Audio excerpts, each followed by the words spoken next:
আলোচনা নিবেদন করছে এসকুমার ব্লাউজ। মা বোনদের পছন্দের ব্লাউজ মানে এসকুমার, ইউর আলটিমেট চয়েস। সহযোগী নিবেদক Nilkamal, India's favourite furniture, distributor Pranab enterprise, মেলার মাঠ, আগরতলা। ফোন করুন 70084105 এই নম্বরে। We are proud to be made for India.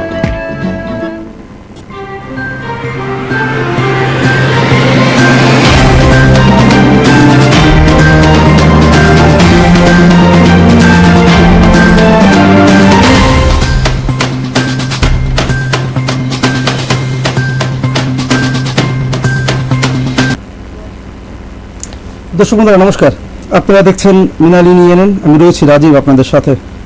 আজকে যে বিষয়টি নিয়ে আমি আলোচনা করতে যাচ্ছি আপনাদের সঙ্গে, দর্শক বন্ধুরা আপনারা দেখেছেন যে আমি আজকে মোহনপুর নিয়ে আলোচনা করব আপনাদের সঙ্গে। এবং তার আগে আমি আপনাদেরকে জানিয়ে রাখছি, আজকে যে আলোচনা করছি অনেক ডাটা আমি মোটামুটিভাবে কালেকশন করতে পেরেছি, যতটুকু পেরেছি তা নিয়ে আজকে আমি আলোচনা করব আপনাদের সঙ্গে। আজকে মোহনপুর নিয়ে আমি আলোচনায় যাচ্ছি আপনাদের সঙ্গে।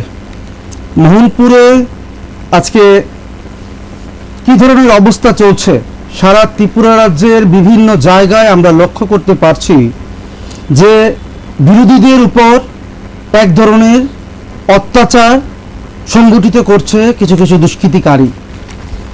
স্থানীয় থানায় অভিযোগ জানানোর পরেও কোনো ধরনের কাজ হচ্ছে না, যেটা অভিযোগ করছেন রাজ্যের মানুষ। এবং আপনারা জানেন যে মোহনপুর এলাকা, সেই এলাকাটি হচ্ছে বর্তমান ত্রিপুরা রাজ্যের যিনি শিক্ষামন্ত্রী রয়েছেন, পাশাপাশি যিনি আমাদের ত্রিপুরা রাজ্যের আইনমন্ত্রী রয়েছেন, আরও একটি দপ্তর ওনার কাছে রয়েছে। সেই এলাকা হচ্ছে মোহনপুর এলাকা। এবং সেই মোহনপুর এলাকায় যে ধরনের অভিযোগগুলো আজকে উঠে আসছে, সেটা রাজ্যের মানুষদেরকে অবশ্যই বিচলিত করবে। কারণ আপনারা জানেন কয়েকদিন আগে আমি বর্তমান যিনি শিক্ষামন্ত্রী রয়েছেন ওনার সম্বন্ধে আমি আলোচনা করেছি, মানুষের বক্তব্য নিয়েছি। এবং আমরা চিন্তা করেছি যে যেহেতু উনি ওই এলাকাতে আছেন, নিশ্চয়ই ওই এলাকার সাথে সাথে রাজ্যের প্রত্যেকটি মানুষের কথা উনি চিন্তা করবেন। এবং বর্তমানে আজকে মন্ত্রিসভায় যতজন মন্ত্রী রয়েছেন বা এই বিজেপি দলে যতজন কার্যকর্তা রয়েছেন বা সংগঠক যারা রয়েছেন, তাদের মধ্যে রতনলাল নাথ অনেকটাই পোর খাওয়া রাজনৈতিক ব্যক্তিত্ব সম্পন্ন মানুষ। কিন্তু আজকে মানুষ প্রশ্ন করতে শুরু করেছেন যে একটি কনস্টিটিউয়েন্সি, সেটা হচ্ছে মোহনপুর কনস্টিটিউয়েন্সি, সেই মোহনপুর কনস্টিটিউয়েন্সি থেকে রতনলাল নাথ এবার 2018 বিধানসভা নির্বাচনে উনি ওনার নিকটতম প্রতিদ্বন্দ্বীকে হারিয়ে উনি জয়ী হয়েছেন। এবং আমরা লক্ষ্য করতে পেরেছি, এবং সেই জয়ে আপ্লুত হয়ে উনি মোহনপুর এলাকার মানুষরা যারা রয়েছেন তাদের কাছে উনি ওনার কথা বলেছেন যে উনি মোহনপুর এলাকার যারা রয়েছেন তাদের পাশে থাকবেন। এবং সেই জায়গায় উনি দল মত বর্ণ নির্বিশেষে সেখানে উনি কাজ করবেন। কিন্তু আজকে দুর্ভাগ্যবশত মানুষরা অভিযোগ করছেন যে একজন বিচক্ষণ ব্যক্তিত্ব, যিনি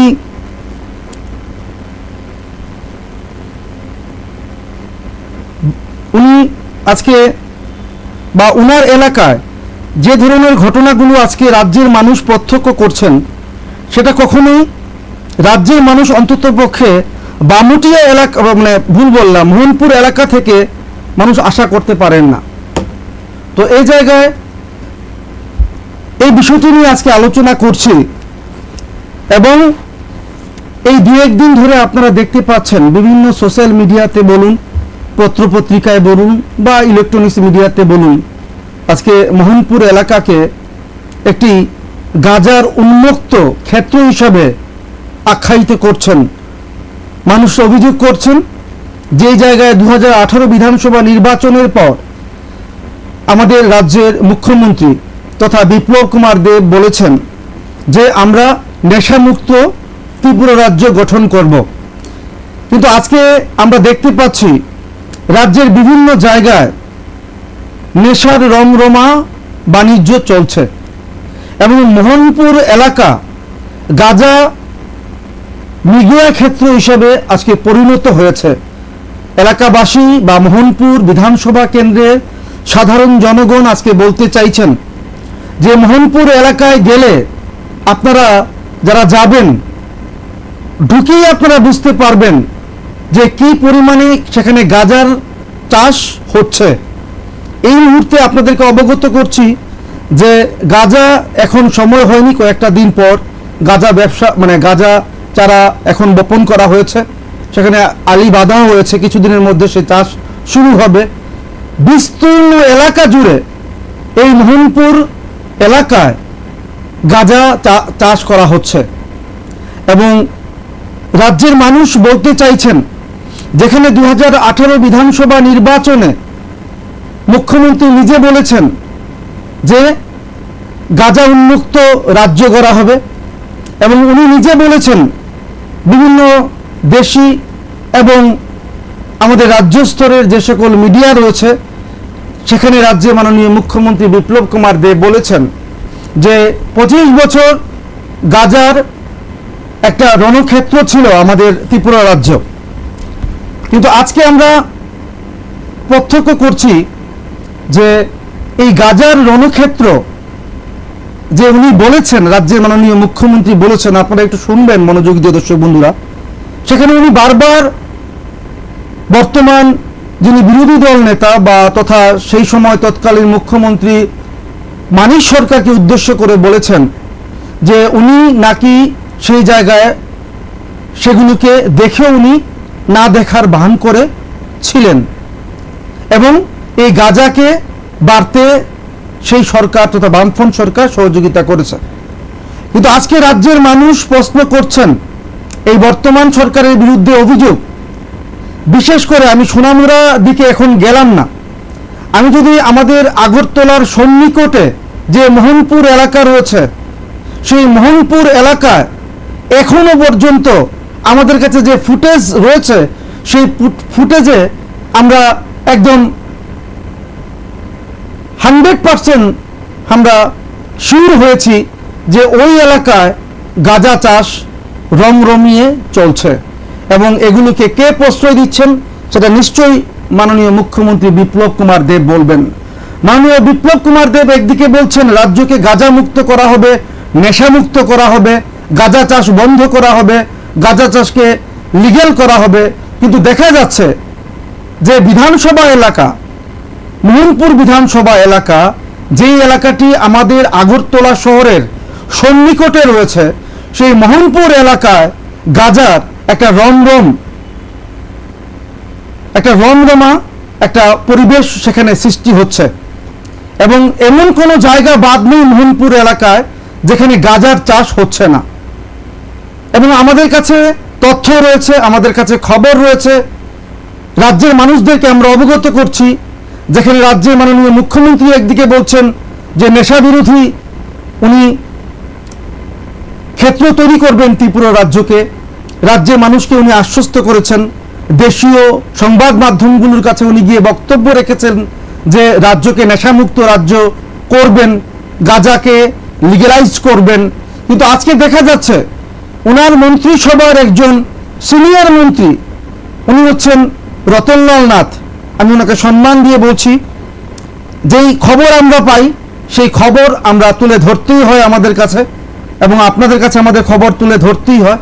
সেই জায়গায় মোহনপুর এলাকার যারা মানুষরা রয়েছেন, আমার এই খবর যারা দেখছেন বা আমার এই আলোচনা যারা দেখছেন, আপনারা নিশ্চয়ই রাজীবের সঙ্গে একমত হবেন যে মোহনপুর এলাকা, লেফুঙ্গ এলাকা, বামুটিয়া এলাকা, এই এলাকাতে গাঁজার একটা উন্মুক্ত পীঠস্থান হিসেবে পরিণত হয়েছে। আমি এই সম্বন্ধেও বলবো, বিরোধী দলের যারা রয়েছেন ওনারা নিজেরাই বলেছেন যে একটা মিডিয়া ক্ষেত্র তৈরি হয়েছে এই বিধানসভা কেন্দ্র তথা মোহনপুর বিধানসভা কেন্দ্র। এই মোহনপুর বিধানসভা কেন্দ্রের মানুষরা যারা রয়েছেন তারা আজকে কেমন রয়েছেন সেটা ওই এলাকার মানুষরা ভালো করেই অবগত রয়েছেন। আমি মোহনপুর নিয়ে আমি আপনাদেরকে বলেছি আমি স্টাডি করছি, কিন্তু আমি যাচ্ছি, আমি সেখান থেকে খবরাখবর নিচ্ছি, কিন্তু একটা বিষয় হচ্ছে যখন মৃণালিনী কোনো জায়গায় যায় সে জায়গায় আমরা তথ্য সংগ্রহ করতে যাই, কিন্তু আমরা জানি আমাদের পেছনেও কিছু কিছু দুষ্কৃতকারী সবসময় লেগে রয়েছেন এবং তারা চাইছেন মৃণালিনী এনএনকে ক্ষতি করতে বা রাজীবকে ক্ষতি করতে। কিন্তু যখন আমরা মৃণালিনী এনএন কোনো কাজ হাতে নেই সেই কাজের শেষ পর্যন্ত আমরা যাই।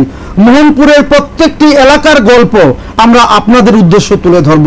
দুর্ভাগ্যবশত এখানে আলোচনা প্রসঙ্গে আমাকে বলতে হচ্ছে, তাহলে মুখ্যমন্ত্রীর যে বক্তব্য, উনি গাঁজা নিয়ে যে বারবার 25 বছরের রেকর্ড উনি বাজিয়ে চলেছেন, আমরা যদি মনে করি সেই সময় বামফ্রন্ট সরকার গাঁজাকে প্রশ্রয় দিয়েছে, যদি তর্কের খাতিরে যদি সেটাকে আমরা মেনেও নেই, তাহলে আপনার মন্ত্রিসভার বিধায়করা রয়েছেন বা আপনার মন্ত্রিসভায় মন্ত্রী রয়েছেন, ওনাদের এলাকায় চলছে এই ধরনের গাঁজা চাষ রোপণ, সেটা আপনি কিভাবে দেখছেন?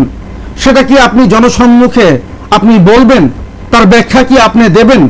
সেটা রাজ্যের জনগণ যেমন জানতে চাইছেন তেমন জানতে চাইছেন বিধানসভা মানে বামুটিয়া বলবো না, বিশেষ করে মোহনপুর বিধানসভা কেন্দ্রের আপামর শান্তিপ্রিয় যারা জনগণ যারা রয়েছেন ওনারা আজকে বলতে চাইছেন। আজকে অনেকে বলছেন যে মোহনপুর বিধানসভা কেন্দ্রে প্রায় 300 থেকে 400 বাইক বাহিনী তৈরি হয়েছে, 300 থেকে 400 বাইক বাহিনী তৈরি হয়েছে এবং এই বাইক বাহিনীর তাণ্ডবে আজকে মোহনপুর বিধানসভা এলাকা ত্রস্ত হয়ে রয়েছে। তাদেরকে কে প্রশ্রয় দিচ্ছে সেটা জানতে চাইছে বিধানসভার এলাকার আপামর শান্তিপ্রিয় জনগণ। রাজ্য সরকার কি এই বিষয়ে কোনো কিছু বক্তব্য রাখবেন? এলাকার মানুষরা বলছেন কোনো কিছুই হলে, কোনো কিছু যখন হয় ওই বিধানসভা কেন্দ্রে, তখন 3 থেকে 400 বাইক একসঙ্গে হু হু করে ওই গ্রামকে ঘিরে ফেলে এবং ফিজিক্যালি অ্যাসাল্ট করা হয়, যাকে ইচ্ছে তাকে মারধর করা হয়, যাকে ইচ্ছে তাকে তার দোকান বন্ধ করে দেওয়া হয়, তার বাড়িতে হুজ্জতি করা হয়। এই মোহনপুর এলাকা একটা শান্তিপ্রিয় এলাকা, এই শান্তিপ্রিয় এলাকা আজকে অশান্তিতে পরিণত হয়েছে, যেটা অভিযোগ করছেন এলাকার জনগণ, মোহনপুর এলাকার জনগণ। একদিকে বাইক বাহিনীর তাণ্ডব, একদিকে শাসক দলের আশ্রিত বলে যারা পরিচিত দুষ্কৃতিকারী তাদের তাণ্ডব, একদিকে পুলিশ যারা রয়েছেন তাদের অকর্মণ্যতা, তাদের অদূরদর্শিতার কারণে মোহনপুর এলাকার মানুষরা আজকে বিরক্ত। মোহনপুর এলাকার মানুষরা আজকে মোহনপুরের ভবিষ্যৎ নিয়ে চিন্তা করতে শুরু করেছেন। মোহনপুর এলাকার আগামী প্রজন্মের যারা ছেলেমেয়েরা যারা রয়েছেন তাদের ভবিষ্যৎ কি হবে ওই এলাকার মানুষরা আজকে চিন্তা করছেন। কারণ আগের জামানা আর এখনকার জামানার মধ্যে অনেক পার্থক্য। সবাই এডুকেটেড, সবাই সিভিলাইজড, কিছু না কিছু করতে চাইছে, কিন্তু এই ভবিষ্যৎ প্রজন্মকে অন্ধকার করে দিচ্ছে মোহনপুর এলাকার কিছু কিছু দুষ্কৃতিকারী এবং বিশেষ করে এই 300 থেকে 400 বাইক বাহিনী। এই বাইক বাহিনীগুলিকে কে পরিচালনা করছে, তাদেরকে কে প্রশ্রয় দিচ্ছে, তাদেরকে কে লালন করছে, ওই এলাকার মানুষরা ভালো করেই জানেন। আমরা সংবাদ মাধ্যম, আমাদের কাজ হচ্ছে রাজ্যের মানুষ যাতে কষ্ট না পায়। আমাদের এক একটা এলাকা বা এক একটা কনস্টিটিউয়েন্সি, আমাদের যারা সংবাদ মাধ্যমে আমরা কাজ করি, আমাদের কাছে দায়িত্ব বর্তায় আমাদের মানুষরা যাতে ভালো থাকেন, সরকারের দৃষ্টিতে ওনাদের যে অসুবিধাগুলো আছে সেগুলো নিয়ে যাওয়া। আমরা রাজ্য সরকারের দৃষ্টি আকর্ষণ করছি, একবার চোখ ফেরান মোহনপুর এলাকায়, আপনারা দেখুন। বিশেষ করে আমি অনুরোধ করব রাজ্যের স্বরাষ্ট্রমন্ত্রী তথা মুখ্যমন্ত্রী বিপ্লব কুমার দেবকে, আপনি একদিকে বলছেন যে আপনি গাঁজা মুক্ত ত্রিপুরা রাজ্য করবেন, আপনি একদিকে বলছেন নেশা মুক্ত ত্রিপুরা রাজ্য করবেন। এই কি আপনার নেশা মুক্ত রাজ্য? এই কি আপনার পলিসি? আপনি বারবার বলছেন আপনার উদ্দেশ্যকে আমাদের রাজ্যের মানুষ স্বাগত জানিয়েছেন। একসময় আমরা দেখেছি 2018 বিধানসভা নির্বাচনের পর এলাকায় এলাকায় একটা নেশা বিরোধী একটা অভিযান চলছিল, মন্ডল মন্ডল থেকে, বুথ বুথ থেকে। এগুলো তো আজকে দেখতে পাওয়া যায় না। দেখতে কি পাওয়া যায়? যারা ছোটোখাটো এই সকল বিজনেসগুলো করেন, আমি সেগুলোকে অবৈধ হিসেবেই মান্যতা দিই, কিন্তু পেটের দায়ে ওনারা এই কাজগুলো করছেন, কারণ রাজ্যে এখন কাজের খুব অভাব। কিন্তু এই জায়গায় আমাদেরকে এই সকল প্রসঙ্গগুলো তুলতে হয় এবং রাজ্যের মানুষের কাছে আমাদের যে দায় রয়েছে, দায়বদ্ধতা রয়েছে, সেগুলোকে তুলে ধরতেই হয়। আজকে মোহনপুর এলাকার ভবিষ্যৎ কোন দিকে যেতে চলেছে সেটা মানুষ চিন্তা করছে, কারণ স্বাভাবিকভাবে আজকে আমরা যাকে রাজনীতি চাণক্য হিসাবে আমরা বিবেচনা করি, সেই ভদ্র মানুষটি হচ্ছেন রতনলাল নাথ। আর এই ভদ্র মানুষটির এলাকায় এই 300-400 বাইক বাহিনীর তাণ্ডব, মাফিয়াদের তাণ্ডব, গাজার রণক্ষেত্র, কাঠ পাচারকারী, বেনামে যারা সেখানে মিল বসিয়ে কাজ করছে, বালুর সেখানে বালি তোলার মেশিন বসানো রয়েছে, অবৈধ কাজ চলছে। কিন্তু মোহনপুর এলাকার বা মোহনপুরে যিনি দায়িত্বে রয়েছেন পুলিশের আধিকারিক বা এসডিপিও, ওনাদের বিরুদ্ধে অভিযোগ, ওনারা নির্দিষ্ট একটা কাঞ্চন মূল্যের বিনিময়ে এই সকল কাজগুলোকে প্রশ্রয় দিচ্ছেন। আমি বিনম্রভাবে রাজ্যের স্বরাষ্ট্রমন্ত্রী, পাশাপাশি রাজ্যের যিনি আইনমন্ত্রী রয়েছেন, আমি আপনাদেরকে অনুরোধ করব, আপনারা মোহনপুর এলাকার মানুষের দিকে একবার তাকান। কারণ কি মোহনপুর এলাকার মানুষরা আজকে ওনাদের নাভিশ্বাস উঠে গেছে। পাশাপাশি বিরোধী দল সেখানে মাথা তুলতেই দেওয়া হচ্ছে না, বিরোধী দলের আওয়াজকে সেখানে স্তব্ধ করে দেওয়া হচ্ছে।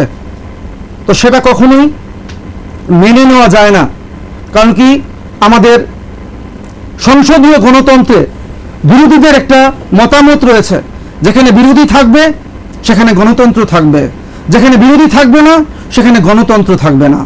কিন্তু আজকে দেখা যাচ্ছে মোহনপুর এলাকার মানুষরা আজকে তিতিবিরক্ত হয়ে রয়েছেন।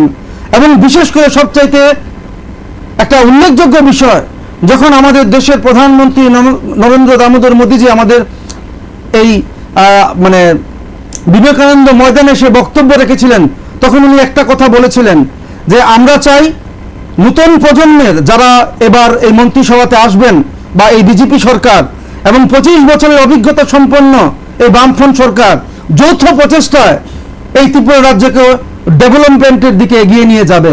কিন্তু আজকে দেখা যাচ্ছে এই ডেভেলপমেন্ট নরেন্দ্র মোদীর স্বপ্ন, সেটা স্বপ্নেই কি থেকে যাবে, সেটা বলছেন ওই এলাকার মানুষরা, পাশাপাশি ত্রিপুরা রাজ্যের মানুষরা।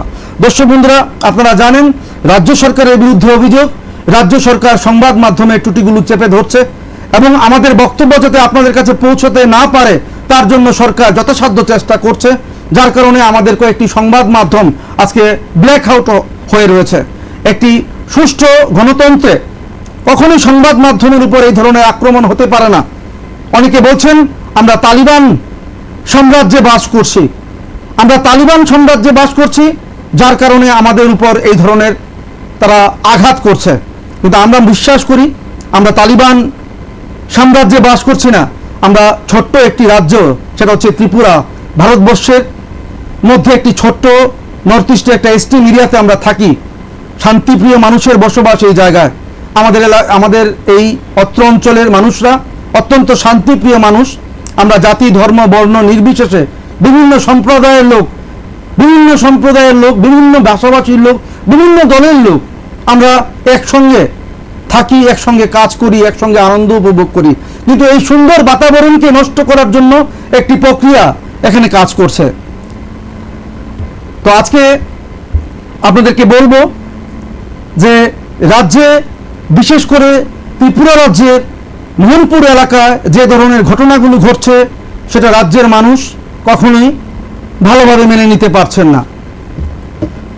এবং আপনাদেরকে অনুরোধ করব, রাজ্যের যারা আপনারা আমাদের এই লাইভ অনুষ্ঠান দেখছেন, সেটা ইউটিউবেই দেখেন আর ফেসবুকেই দেখেন, আপনাদের কাছে অনুরোধ থাকবে যে এই বিষয়ে যদি আপনাদের কোনো মন্তব্য থাকে বা বক্তব্য থাকে, আপনারা অবশ্যই ফেসবুকে লিখবেন এবং সেখানে আমরা আমাদের বক্তব্যগুলো, আমরা অবশ্যই আপনাদের এই বক্তব্যগুলো আমরা তুলে ধরব।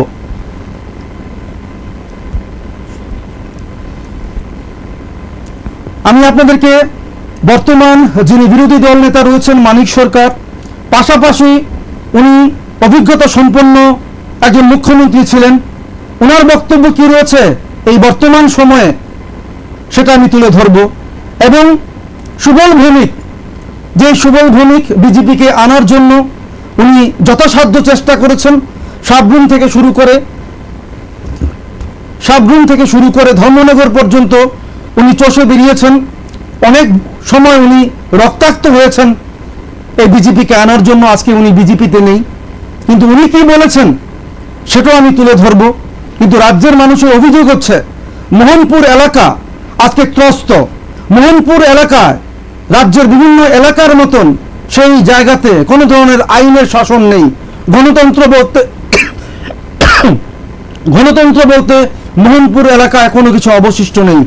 মোহনপুর এলাকার মানুষরা বুঝতে পেরেছেন যে সেই এলাকার ভবিষ্যৎ আজকে দিকভ্রষ্ট হয়ে যাচ্ছে। আমি এর আগে আপনাদেরকে জানিয়ে রাখছি, আপনারা জানেন আমাদের রাজ্যের একজন সুচিকিৎসক, হয়তো আপনারা সোশ্যাল মিডিয়াতে দেখেছেন, পত্রিকাতে দেখেছেন, ওনার পৈতৃক বাড়ি রয়েছে মোহনপুরে। সেই পৈতৃক বাড়িতে আক্রমণ শানিয়েছে বিজেপি নামধারী কিছু দুষ্কৃতিকারী। আমরা সংবাদ মাধ্যম সেই ছবিগুলো আমরা পাইনি, বা ওনারাও সামনে আসতে পারেননি ভয়ে, কিন্তু এটা বাস্তব। আমি আপনাদেরকে ছবি দেখাবো, এবং কোনোভাবেই এই ধরনের রাজনীতি আমাদের রাজ্যের আপামর শান্তিপ্রিয় মানুষরা চান না। আমাদের রাজ্য শান্তি সম্প্রীতির রাজ্য, আমাদের রাজ্য উন্নয়নের রাজ্য। আমরা সবাই মিলে রাজ্যকে উন্নয়নের দিকে ধাবিত করতে চাই, এবং সেটাই আমাদের বাসনা। এবং আমরা যারা এখানে থাকি বা যারা আমরা ত্রিপুরা রাজ্যে বসবাস করি, আমাদের একটা কথাই হচ্ছে যে দল মত নির্বিশেষে যে যার দল করবে, আপনি আপনার দল করবেন, কেউ তৃণমূল করবে, কেউ সিপিএম করবে, কেউ কংগ্রেস করবে, কেউ বিজেপি করবে, করতেই পারেন। যে যার আইডিওলজি নিয়ে মানুষের কাছে যাবেন, মানুষ যাকে অ্যাকসেপ্ট করবে তাকেই আপনারা ভোট দেবেন। কিন্তু আজকে দেখা যাচ্ছে একটা ভয়ের পরিবেশ সৃষ্টি করার চেষ্টা করছে বর্তমান শাসক দলের কিছু কিছু দুষ্কৃতিকারী। এটা কোনোভাবেই মেনে নেওয়া যায় না। আমাদের রাজ্য গণতন্ত্র প্রিয় রাজ্য। এই অন্যায়ের বিরুদ্ধে রাজ্যের প্রত্যেকটি আপামর শান্তিপ্রিয় জনগণকে এগিয়ে আসতে হবে। আপনাদের ভয় ভীতিকে উপেক্ষা করতে হবে। আপনারা জানেন দর্শক বন্ধুরা, আমাদের মতন যখন সাংবাদিকরা আমরা কাজ করি, আমাদের প্রাণকে আমরা হাতে নিয়ে কাজ করি। আমরা জানি যে কোনো সময় আমাদের বিপদ হতে পারে, কারণ আমরা কিন্তু আমাদের জন্য কাজ করি না, আমরা কিন্তু কাজ করি আমাদের রাজ্যের শান্তিপ্রিয় মানুষের জন্য কাজ করি। আমাদের রাজ্যের মানুষরা ভালো থাকুন, আমরা এটাই চাই। কিন্তু আজকে এই পরিস্থিতিকে আমরা যা দেখতে পাচ্ছি, আমাদেরকে বন্ধ করে দেওয়া হচ্ছে, আমাদের কণ্ঠকে স্তব্ধ করে দেওয়া হচ্ছে। এটা কিসের লক্ষণ? এটা কি তালিবানি রাজ্য? সংবাদ মাধ্যম জানতে চাইছে বর্তমান সরকারের কাছ থেকে, কেউ বিরোধী দল করতে পারবে না, কেউ বিরোধী দলের আওয়াজ তুলতে পারবে না। এটা কোন গণতন্ত্র? আমরা কি গণতন্ত্রে বাস করছি? আমাদের রাজ্যে কি আইনের শাসন রয়েছে? সেটা কি রাজ্যের মুখ্যমন্ত্রী তথা যিনি স্বরাষ্ট্রমন্ত্রী রয়েছেন বিপ্লব কুমার দেব, উনি কি রাজ্যের মানুষের কাছে উনি ওনার দৃষ্টিভঙ্গি বা স্পষ্টীকরণ উনি কি দেবেন? কিন্তু আমরা যারা মৃণাল ইউনিয়ন, আজকে আমাদেরকে বিভিন্নভাবে অবরোধ করা হচ্ছে। দর্শক বন্ধুরা, আপনাদেরকে জানিয়ে রাখছি, আমাদেরকে অবরোধ করে রাখা হয়েছে, অর্থনৈতিকভাবে আমাদেরকে অবরোধ করা হয়েছে, আমাদেরকে বিজ্ঞাপন দেওয়া হচ্ছে না, এবং আমাদের সংবাদ মাধ্যম আজকে বন্ধ রয়েছে। ওনারা ভাবছেন আমাদের সংবাদ মাধ্যম বন্ধ, আমাদের সংবাদ মাধ্যম চলছে, কিন্তু আমরা কেবলে আসতে পারছি না, এগুলোকে বন্ধ করা হয়েছে। কিন্তু সোশ্যাল মিডিয়া রয়েছে, সোশ্যাল মিডিয়ার মাধ্যমে মৃণাল ইউনিয়ন আপনাদের প্রত্যেকটি ঘরে পৌঁছবে, এবং আপনাদের সংশ্লিষ্ট বিষয়গুলো নিয়ে মৃণাল নিয়ে আলোচনা করবে। আপনাদের কাছে অঙ্গীকার করছি, এই মোহনপুর এলাকার প্রত্যেকটি জায়গার চিত্র আমি রাজীব সরজমিনে যাব, যা হবে দেখা যাবে, আমি ছবি তুলে আনবো। কিন্তু আমি আশা করব ওই এলাকার যিনি মন্ত্রী রয়েছেন, সম্মানিত, যাকে রাজনীতির মহলে চাণক্য বলে আখ্যায়িত ওনাকে করা হয়, সেই চাণক্যের যে ভাবমূর্তি রয়েছে, ওনার যে একটা নাম রয়েছে, সেই নামকে উনি নিশ্চয়ই সম্মান জানাবেন। এবং ওই এলাকায় যে একটা বাইক বাহিনীর তাণ্ডব, এই 300-400 বাইক, সেই বাইকগুলো কারা পরিচালনা করছেন নিশ্চয়ই আইনমন্ত্রী দেখবেন। একটা আইনের মন্ত্রী রয়েছেন এই বিধানসভা এলাকা, মোহনপুর বিধানসভা এলাকার, আর ওই আইনমন্ত্রী এলাকাতেই চলছে এই ধরনের অনিয়ম, আইন ভাঙার কাজ। সেখানে প্রত্যেকটি এলাকায় দেখা যাচ্ছে এই 300-400 বাইক বাহিনী, পুলিশ আধিকারিক থেকে শুরু করে যারা এক্সিকিউটিভরা যারা রয়েছেন, তাদের উপর পর্যন্ত ফোনের মাধ্যমে বা ফিজিক্যালি ওনাদেরকে অ্যাসাল্ট করা হচ্ছে। এইভাবে আমাদের রাজ্যের আপামর জনগণের শান্তিকে ভ্রষ্ট করা কখনোই সম্ভব নয়। আমরা সংবাদ মাধ্যম তুলে ধরব এবং আপনারা তা বিচার করবেন। আপনারা যাকে খুশি তাকে ভোট দেবেন, কিন্তু দুর্ভাগ্যের বিষয় যে এই মন্ত্রিসভায়, এই রাজ্য সরকার তথা বিজেপি মন্ত্রিসভায় একজন দক্ষ প্রশাসক বলবো আমি ওনাকে, এবং দক্ষ রাজনৈতিক ব্যক্তিত্ব এবং অনেক দিনের অভিজ্ঞতা সম্পন্ন পর খাওয়া একটি রাজনৈতিক চরিত্র উনি হচ্ছেন রতনলাল নাথ। উনি একদিকে শিক্ষামন্ত্রী, একদিকে উনি আইনমন্ত্রী, উনি সমবায় মন্ত্রীও রয়েছেন যদি আমার ভুল না হয়। সেই জায়গায় উনার কনস্টিটিউন্সিতে এই ধরনের বাইক বাহিনীর তাণ্ডব, এই ধরনের অকথ্য নির্যাতন, এই ধরনের গাঁজা ব্যবসায়ীদের একটা রণভূমি, গাঁজা চাষের একটা রণক্ষেত্র, সেটা এলাকার মানুষরা যে অভিযোগ করছেন, যদি সেটা সত্যি হয়, সেটা কখনোই রাজ্যের মানুষ রতনলাল নাথ মহোদয়ের কাছ থেকে আশা করেন না। উনি একজন বয়োজ্যেষ্ঠ মানুষ, উনার কাছ থেকে আগামী প্রজন্মের যারা রাজনীতি করতে ত্রিপুরাতে আসবেন তারা শিখবেন। কি শিখবেন যদি ওনার রাজ্যের মানুষের এই ধরনের অভিযোগ হয় বা এলাকার জনগণের এই ধরনের অভিযোগ হয়? এগুলোকে কে প্রশ্রয় দিচ্ছেন? নিশ্চয়ই মন্ত্রী মহোদয় বা মন্ত্রী বাহাদুর এই জায়গায় আসবেন এবং মোহনপুর এলাকাকে আপনি এই ধরনের কার্যকলাপ থেকে মুক্তি দেবেন। আপনাকে অনেকবার জিতিয়েছে এই মোহনপুর। রাজ্যের মাননীয় যিনি আইনমন্ত্রী রয়েছেন, শিক্ষামন্ত্রী রয়েছেন, আপনি হয়তো ভুলে গেছেন যে আপনাকে এই মোহনপুর আশীর্বাদ করেছে, আপনাকে বহুবার জিতিয়েছে এই মোহনপুর এলাকার মানুষ। আপনি হয়তো জানেনও না যাদের বিরুদ্ধে এই ধরনের অত্যাচারগুলো হচ্ছে তাদের পরিবারের লোকেও আপনাকে ভোট দিয়েছে, কিন্তু আজকে আপনি দেখতে পাচ্ছেন যে মোহনপুর এলাকার মানুষরা আজকে অকথ্য নির্যাতনের শিকার হচ্ছেন। আপনাকে এগিয়ে আসতেই হবে, আপনাকে মোহনপুর এলাকার মানুষের পাশে দাঁড়াতেই হবে, কারণ এই মোহনপুর এলাকার মানুষের অবদান আপনি কখনোই দিতে পারবেন না। আপনি এখন সময় রয়েছে যে আপনি সময় থাকতে আপনি মোহনপুর এলাকার মানুষদের জন্য কিছু একটা করুন, এবং সেটা আপনি করবেন, আমি রাজীব, সেটা আমি বিশ্বাস করি। এবার আমি আপনাদেরকে বলছি যে বিষয়টিতে আমি ছিলাম, যে আমাদের রাজ্যের সুনামধন্য চিকিৎসক উনি হচ্ছেন বিকাশ রায়। এই নাম আমাদের রাজ্যের অনেকে আমরা জানি। শিশু চিকিৎসক উনি। রাজ্যের যতজন ডাক্তার রয়েছেন সম্মানিত, তাদের মধ্যে উনি একজন ডক্টর। আজকে ওনার পৈতৃক বাড়ি রয়েছে মোহনপুরে। আজকে এই পৈতৃক বাড়িতে বিজেপি নামধারী দুষ্কৃতিকারীরা হানা দিয়েছে এবং বলে এসেছে যাতে বিজেপি পার্টি অফিসে গিয়ে দেখা করেন, এবং বিকাশ রায়ের যিনি ভাই, ওনার মিসেসের সঙ্গে অশালীন আচরণ করেছেন। ওনার মোবাইলটা পর্যন্ত হাত থেকে কেড়ে নেওয়া হয়েছে, পরবর্তী সময়ে ওই মোবাইলটাকে ছুঁড়ে ফেলে দেওয়া হয়েছে, এবং বলে এসেছে আপনার দুজন ছেলে কোথায়, তাদেরকে বলবেন বিজেপি পার্টি অফিসে গিয়ে যোগাযোগ করতে। এবং পরবর্তী সময়ে আমরা শুনতে পাই যে এই এলাকার আরো 5-6টি বাড়িতে এই বাইক বাহিনী তাণ্ডব চালিয়েছে, এবং ডাক্তার বিকাশ রায়ের যিনি ভাই রয়েছেন, ওনার যে মোহনপুরে দোকান রয়েছে, সেই দোকানের চাবি পর্যন্ত এই সকল দুষ্কৃতিকারীরা নিয়ে গেছে এবং দোকান খুলতে পারবে না বলে হুমকি দিয়ে এসেছেন, এবং বলে এসেছেন মন্ত্রীর সঙ্গে গিয়ে দেখা করতে। যথারীতি বিকাশ রায়ের যে ভ্রাতৃপুত্র রয়েছে, ওনারা মন্ত্রীর সঙ্গে দেখা করেন তথা রতনলাল নাথের সঙ্গে দেখা করেন। উনি বলেছেন কিছু একটা করবেন, কিন্তু অনেকটা সময় গড়িয়েছে, খোলা হয়নি। শনিবার দিনও খোলা হয়নি, রোববার দিন হয়তোবা সাপ্তাহিক বন্ধ ছিল। আজকে আমি খবর নিয়েছি দোকান খোলা হয়েছে।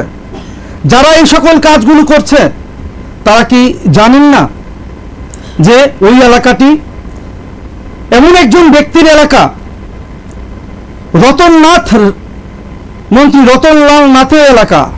আর ওই রতনলাল নাথ এলাকায় যারা আজকে বামফ্রন্ট করছে বা বামফ্রন্ট মতাদর্শ বিশ্বাসী, বা যারা বামফ্রন্ট মতাদর্শ যদি আমি এখানে ছেড়ে দেই, যে কোনো মতাদর্শী, বিরোধী দলের মতাদর্শী, তাদেরকে মাথা তুলতে দেওয়া হবে না।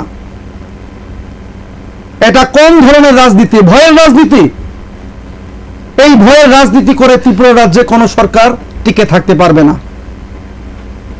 মানুষের কাছে যদি কোনো দল না পৌঁছতে পারে, মানুষের কাজে যদি কোনো দল না আসতে পারে, হামলা হুজ্জুতি করে বাইক বাহিনীর তাণ্ডব চালিয়ে বাড়িঘর পুড়িয়ে দিয়ে মানুষকে অত্যাচার করে মানুষের বিরুদ্ধে মিথ্যা মামলা দিয়ে সংবাদ মাধ্যমের কণ্ঠরোধ করে এই সরকার কোনোদিন বেশি দিন তার স্থায়িত্ব থাকবে না। হাওড়া নদী বেশি দূরে নয়।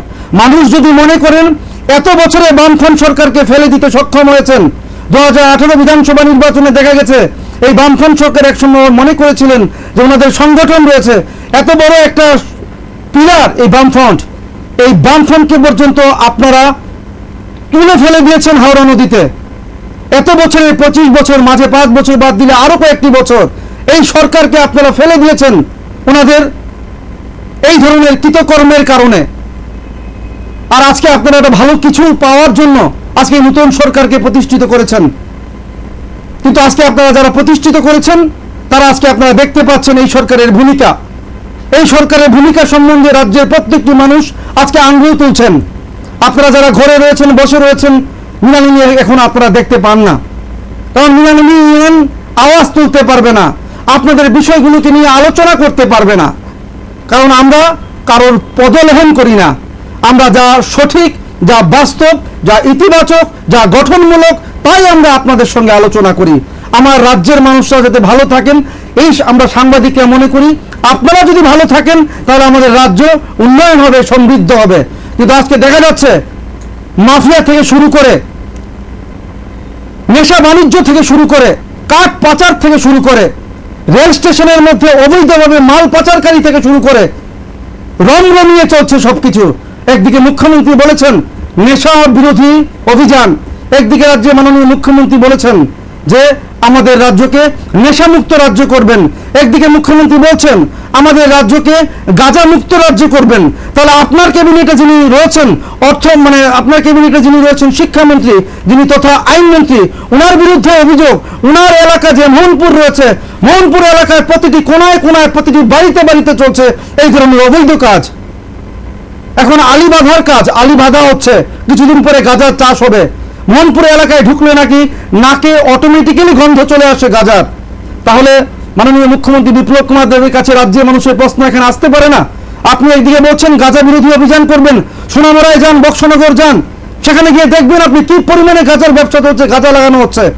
এখন গাঁজা গাছ বপন করা হচ্ছে, আলি সেখানে বাঁধা হবে, কিছুদিনের মধ্যে সেই গাছ আবার উর্বর হবে, আবার ব্যবসা শুরু হবে। তাহলে আপনি একজন মুখ্যমন্ত্রী, আপনি ন্যাশনাল নিউজে বলছেন যে 25 বছর বামফ্রন্টের সময় মুখ্যমন্ত্রী সেই সময় মানিক সরকার সেগুলিকে প্রশ্রয় দিয়েছে।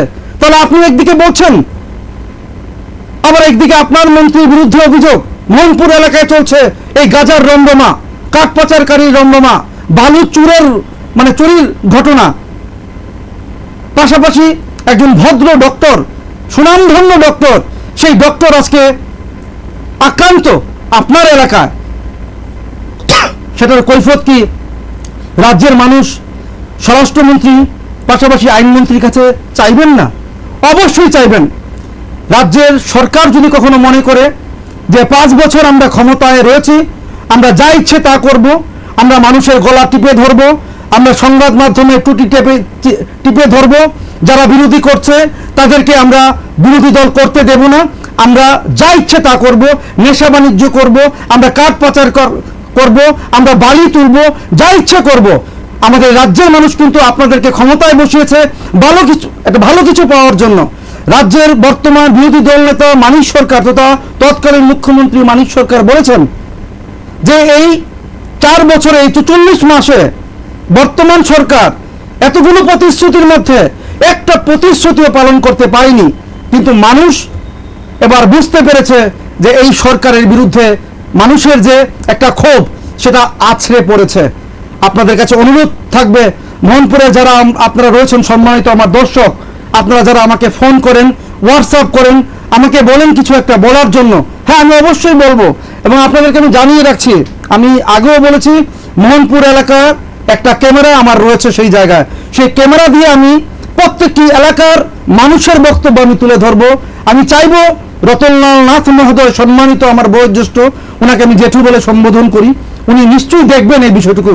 মানে এই বিষয়টুকু যদি উনি না দেখেন তাহলে কিন্তু ওনার উপর কিন্তু এইভাবে মানুষ আঙ্গুল তোলা শুরু করবে। কারণ মানুষ স্বাভাবিকভাবে বলবে যে মোহনপুর এলাকা কি করে এই ধরনের ঘটনাগুলো ঘটছে, 300-400 বাইকের এই তাণ্ডব কিভাবে ঘটছে, কার প্রশ্রয় করছে, কারা করছে, এর পেছনে মাস্টারমাইন্ড কে রয়েছে, ওই এলাকার বিধায়ক জানেন না, সেটা হতে পারে না। মানুষরা বলবেন, মানুষরা বলা শুরু করেছেন। তাই আমার বিনম্র অনুরোধ থাকবে, আজকে চিকিৎসকের বাড়িতে যদি এইভাবে হামলা হয়ে থাকে, যেটা অভিযোগ করা হয়েছে, সেটা কিন্তু কখনোই একটা ভালো বার্তা বহন করে না আমাদের রাজ্যের। আজকে দেখা যাবে যারা যারা আজকে বিজেপি করছেন, যারা এই সকল কিছুতেই ওনারা সেগুলোকে মানেন না, বা ওনারা সৌহার্দ্যপূর্ণ বা ভাতৃপূর্ণভাবে কাজ করতে চান, তারা কিন্তু ভবিষ্যতে এই ধরনের অসুবিধারগুলো সম্মুখীন হবেন। আর যারা মাস্টার মাইন্ড, তারা দেখবেন আবার পার্টি খেয়ে আবার নব্য আরেকটা দলে চলে যাবে। কিন্তু আমি বলবো আপনাদেরকে, রাজ্যের আপামর জনগণ, বিশেষ করে মোহনপুর এলাকার মানুষরা, আমাকে একটু সাহায্য করুন। আপনারা আমাকে একটু সাহায্য করুন। আমার হোয়াটসঅ্যাপ নাম্বার রয়েছে, আমার ফেসবুক অ্যাকাউন্ট রয়েছে, আমাদের ইউটিউব রয়েছে। আপনারা আমাকে তথ্য দিন, আমাকে ভিডিও দিন, কোথায় আসতে হবে আমাকে বলুন, আমি অবশ্যই আসব। কিন্তু ওই এলাকার তথ্য আমি তুলে ধরবো এবং আমি মন্ত্রী বাহাদুরের আমি দৃষ্টিতে সেগুলো নিয়ে যাব। দেখার বিষয় যে মন্ত্রী বাহাদুর সেগুলোকে কতটুকু মান্যতা দিয়ে বা গুরুত্ব দিয়ে দেখেন। এবার আমি আপনাদেরকে একটা বাইট দেখাচ্ছি। আমাদের রাজ্যের প্রাক্তন যিনি মন্ত্রী ছিলেন এবং একসময় উনি কংগ্রেস করতেন, পরবর্তী সময়ে উনি তৃণমূলে করেছেন, গ্রামীণ কংগ্রেস করেছেন, এবং এই বিজেপিকে আনার পেছনে ওনার একটা অনেক বড় হাত ছিল সেই সময়, যেটা আমরা দেখেছি নিজে। রক্ত দিয়ে উনি রাজনীতিকে ভালোবাসেন এবং আমরা প্রত্যেকটি রাজনৈতিক ব্যক্তিত্ব সম্পন্ন মানুষের সঙ্গে আমাদের পরিচয় রয়েছে। আমরা ফোন করি। আমরা আপনাদেরকে বলে রাখছি, যারা ক্ষমতায় এখন বর্তমানে রয়েছেন তারা একসময় আমাদেরকে ফোন করতেন, আর এখন আমাদেরকে ওনারা ফোন করেন না। তো যাই হোক, ফোন করেন বা না করেন সেটা ওনাদের বিষয়, কিন্তু আমাদের সঙ্গে সবসময় একটা নিবিড় সম্পর্ক ওনাদের থাকে। এই মুহূর্তে আমার একটা বক্তব্য আমি তুলে ধরছি, যেখানে সোশ্যাল মিডিয়াতে সুবল ভৌমিক উনি কি বলেছেন, এই মোহনপুর এলাকার ঘটনাকে কেন্দ্র করে আমাদের রাজ্যে একজন সম্মানিত চিকিৎসক বিকাশ রায়, ওনার পৈতৃক বাড়িতে কিভাবে আক্রমণ চালিয়েছে এই বিজেপি নামধারী দুষ্কৃতিকারী যে বাইক বাহিনী রয়েছে, তার পরিপ্রেক্ষিতে ওনার প্রতিক্রিয়া কি রয়েছে, একবার শুনুন দর্শক বন্ধুরা আপনারা। আমার মনে হয় মানে না বলাটাই শ্রেয়, এমন না যে হাড়গুড় ভেঙে দেবেন এই বক্তব্যের পরিপ্রেক্ষিতে যাদের হাড়গুড় ভাঙার হুমকি দিলেন তারাই তো রাস্তায় দাঁড়িয়ে সড়ক প্রতিবাদ করছে। তাদেরকে আমি অভিনন্দন জানাচ্ছি, সাহস আছে, মাথা নত করছে না। যিনি বলছেন এটা তার দুর্বলতা, জনবিচ্ছিন্নতায় ভুগছেন, ভয় পেয়ে যাচ্ছেন। কতটা হিংস্র ও অমানবিক এই রাজ্যের প্রতীত যশা, মানে এই রাজ্যের বিশিষ্ট চিকিৎসক ডক্টর বিকাশ রায়, যাকে সবাই রাজ্যের মানুষ শ্রদ্ধা করে, বিশেষ করে মোহনপুরের মানুষ, ওনার পিতৃবেটি গতকাল রাত্রে হিংস্র জানোয়াররা প্রায় 20-25টা বাইক সংগঠিতভাবে ওনার পিতৃবেটিতে ঢুকে ওনার ছোট ভাইকে, ওনার ছোট ভাইয়ের মিসেসকে এবং ওনার বাড়িটারে এমন ভাবে র্যানস্যাক করেছে, ভাঙচুর করেছে। কারণ ওনার ছোট ভাইয়ের ছোট ছেলে মাত্র সদ্য কলেজ থেকে বেরিয়েছে, ও সহ ওর বন্ধুরা এখানে যখন সাইনি ঘোষ এসেছিল তখন হোটেলের সামনে সাইনি ঘোষকে দেখার জন্য গিয়েছিল, এবং সেখানে সেই ফটো তারা সোশ্যাল মিডিয়াতে পেয়ে যে 11 জন সেখানে গিয়েছিল তাদের 11টা বাড়ি কালকে একেবারে গুড়িয়ে দেওয়া হয়েছে। এবং আমাদের এই বিশিষ্ট চিকিৎসক ডক্টর বিকাশ রায়ের ছোট ভাইয়ের স্ত্রীকে, ছোট ভাইকে লাঞ্ছিত করেছে, এবং সেখানেই থেমে থাকেনি। তাদের দীর্ঘদিনে পুরনো মোহনপুর বাজারে তাদের একটা মেডিসিন শপ ছিল, সেটাকে তালা মেরে তালা ঝুলিয়ে দেওয়া হয়েছে, এটা এখনো বন্ধ, তালা ঝুলছে, এবং বলে দেওয়া হয়েছে এই দোকান খোলার চাবি আনতে হলে মন্ত্রী রতনলাল নাথের কাছে এই চাবি আছে, সেখান থেকে গিয়ে আনতে হবে এবং ওনার কাছে সারেন্ডার করতে হবে। এইভাবে একটা পরিবেশ সৃষ্টি করা হয়েছে মোহনপুরে। আপনারা জানেন মোহনপুরের সমস্ত মাফিয়া, সমস্ত ফেন্সি কারবারি, গাঁজা কারবারি, সমস্ত মানে মোহনপুরটা একদম ভাসছে ড্রাগসের উপর, এবং এর সমস্ত নেতৃত্ব দিচ্ছে আমাদের এই মন্ত্রী। এবং যে ধরনের ঘটনা গতকালকে সংগঠিত করেছে, এমন একজন বিশিষ্ট যাকে সবাই শ্রদ্ধা করে, তার বাড়িটাকেও ওরা রেহাই দেয়নি, ভেঙে গুড়িয়ে দিয়েছে। উনি বাইরে আছেন, উনি আমাকে সকালবেলা ফোন করেছেন যে এই রাজ্যের জন্য কত কিছু করেছি, সারাটা জীবন দিয়েছি, এই রাজ্যের এমন আমার বাড়িটা পর্যন্ত ওরা রেহাই দিল না। আমি সত্যি মর্মাহত যে এমন একটা ঘটনা ঘটাতে পারে। আবার বলছে ছোট ভাইয়ের দোকানটা বন্ধ করে দিয়ে চাবিটা মন্ত্রীর কাছ থেকে আনতে হবে। আমরা এই ঘটনার তীব্র ধিক্কার ও নিন্দা জানাচ্ছি। সারা রাজ্যটাকে ওরা কি পেয়েছে? বিধায়করা বলছে তালিবানি কায়দায় আক্রমণ করতে হবে, পশ্চিমবঙ্গ থেকে কেউ যদি আসে। দর্শক বন্ধুরা, ফিরে এলাম আপনাদেরকে। কিছুক্ষণ যারা ইউটিউব দেখছেন, আমি আপনাদেরকে ভিডিওটা দেখাতে পারিনি। আপনারা যখন আবার সেটাকে আমরা রেকর্ডিং আকারে তুলব, আপনারা দেখে নেবেন। দর্শক বন্ধুরা, আপনাদেরকে জানিয়ে রাখছি, যারা যারা আপনারা লাইভে রয়েছেন, একটা ফোন নাম্বার দিচ্ছি। ইচ্ছে করলে আপনারা এই নাম্বারে আপনারা আমাকে কল করতে পারেন, আপনাদের মতামত দিতে পারেন। আপনারা কাইন্ডলি নোট করুন 8258936928। আমি আবারও বলছি 8258936928। আমরা যখন পরবর্তী লাইভ করব, যখন আমরা ইউটিউবে সেগুলোকে আপনাদেরকে লাইভ দেখাবো, সেই সময় আমরা অলরেডি আপনাদেরকে এই ফোন নাম্বার আমরা তুলে দেব, আপনারা দেখে নেবেন, সেখান থেকে আপনারা ফোন করতে পারেন। আমি আবারও বলে দিচ্ছি, আপনারা ইচ্ছে করলে সরাসরি আমার সঙ্গে আপনারা কথা বলতে পারেন। ফোন নাম্বার হচ্ছে 8258936928। এই নাম্বারে আপনারা আমার সঙ্গে কল করতে পারেন। আপনারা শুনেছেন সুবল ভৌমিক, প্রাক্তন বিজেপি নেতা, যিনি একসময় 2018 বিধানসভা নির্বাচনের আগে এই বিজেপি সরকারকে আনার জন্য যথাসাধ্য চেষ্টা করেছেন। ওনার মাথা থেকে রক্ত পর্যন্ত গড়িয়েছে বিলোনিয়া, যেটা আপনারা জানেন। উনি বিভিন্ন জায়গায় ছুটে গেছেন। আজকে উনি এই বিজেপি সম্বন্ধে এই ধরনের বক্তব্য রাখছেন। উনি বলেছেন যে মোহনপুর এলাকা হচ্ছে এমন একটি এলাকা, যেই এলাকায় আজকে নেশার রমরমা চলছে।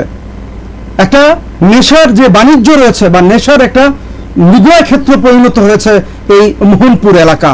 তার বিস্তীর্ণ পাশাপাশি আরো অনেক এলাকা রয়েছে, সবগুলো এলাকা। তো দর্শক বন্ধুরা, এগুলো আমাদের রাজ্যের মানুষ কখনোই আশা করেনি। বামফ্রন্ট যদি ভালো কিছু না করে থাকে, যদি আমি তর্কের খাতিরে মনে করি যে বামফ্রন্ট সেই সময় মানুষের যে ইচ্ছে ছিল বা ডিমান্ড ছিল, সেগুলোকে ফুলফিল করতে পারেনি, তাই নূতন সরকারকে এনেছে কিছু একটা ভালো কিছু পাওয়ার জন্য। কিন্তু দেখা গেছে এই নূতন সরকার আসার পর মানুষের ক্ষোভ আরো অনেকটা পরিমাণে বেড়ে গেছে। যারা আমরা সাংবাদিকরা, আমরা যখন গ্রাউন্ড লেভেলে নেমে কাজ করি, তখন মানুষের বক্তব্যগুলো যখন আমরা শুনি, তখন আমরা মানুষের কাছ থেকে শুনতে পাই।